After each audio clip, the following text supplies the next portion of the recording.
Welcome back to another edition of the Rams Roundup for the Fordham women's soccer team. I'm here with Coach Jessica Clinton. Coach, last week against George Washington, you lost 1-0, but only let up one shot on goal. Have you ever seen a game like that? Yeah, that's the best and the worst part about soccer. You see games like that all the time. It doesn't necessarily mean that that you should lose, but that's why we play it and that's why we love it, because it's the game that keeps killing us. And then on Sunday, you faced off against Richmond and came out with a 3-0 win. You you're tied the single season mark with 9 shutouts for the Fordham Rams. Mm-hmm. Going into the season, did you think this was possible for your team? To come in with 9 shutouts? I don't think you necessarily go in with an idea saying we're going to keep these shutouts going and this is the number that we're looking for. The team certainly sets that goal, but for us, it's what does it look like for Fordham women's soccer to be successful? And if it's a 2-1 or 3-1 win, we'll take it. But we do look at it saying this is a goal that we'd like to do, but 9 is a lot to have in a season, so we're just happy that we're winning. And a couple other records that are being broken. Christina Maxudi is moving way up on the scoring list, and Jess Webben is also going there. Mm-hmm. Is that something you guys are going to look forward to thinking about after the season, or are you also looking at that currently? So I think it's important that, Tina playing our striker role, that's certainly one of the things that we look at in strikers. Do they put the ball in the back of the net? And moving Woodman up from being a back, I think before I came in as a coach, it wasn't expected.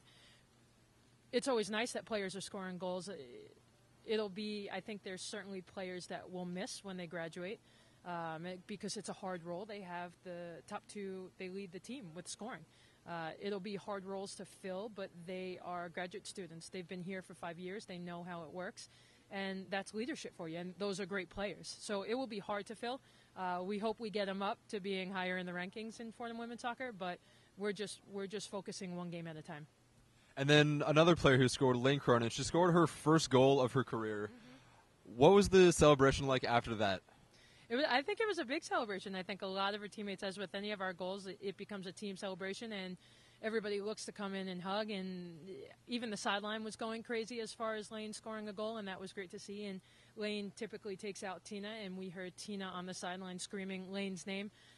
So I think it was a great celebration for a first year scoring their first goal, and Lane plays that striker role, and there's a little bit of, I think, self-pressure that she puts on herself to score.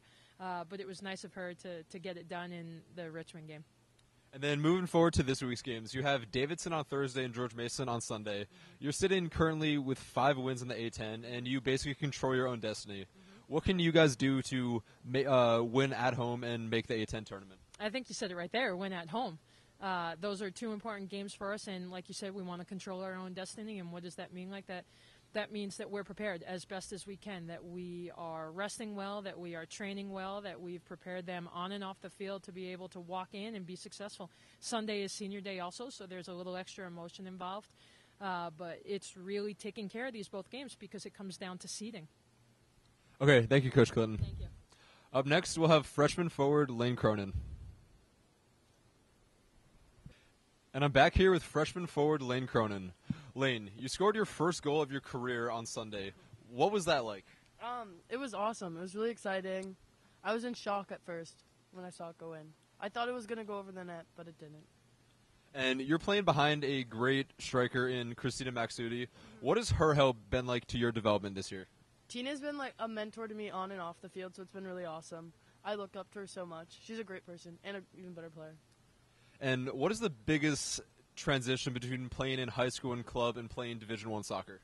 I think the difference is having to manage your time and also how much time practice and everything is. Because, it's a way bigger commitment.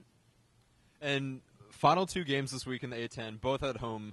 What is the team going to do to help get into the A10 tournament and get a good seed? We're going to win both our games. Yeah. No. Okay, thank you, Lane. That'll wrap it up for this edition of the Rams Roundup. The women's soccer team faces off against Davidson tomorrow night at 7 and George Mason Sunday at 1. Sunday is also senior day prior to the game. Both games will be on the A10 digital network. For WFUV Sports, I'm Leighton Schneider. See you next week.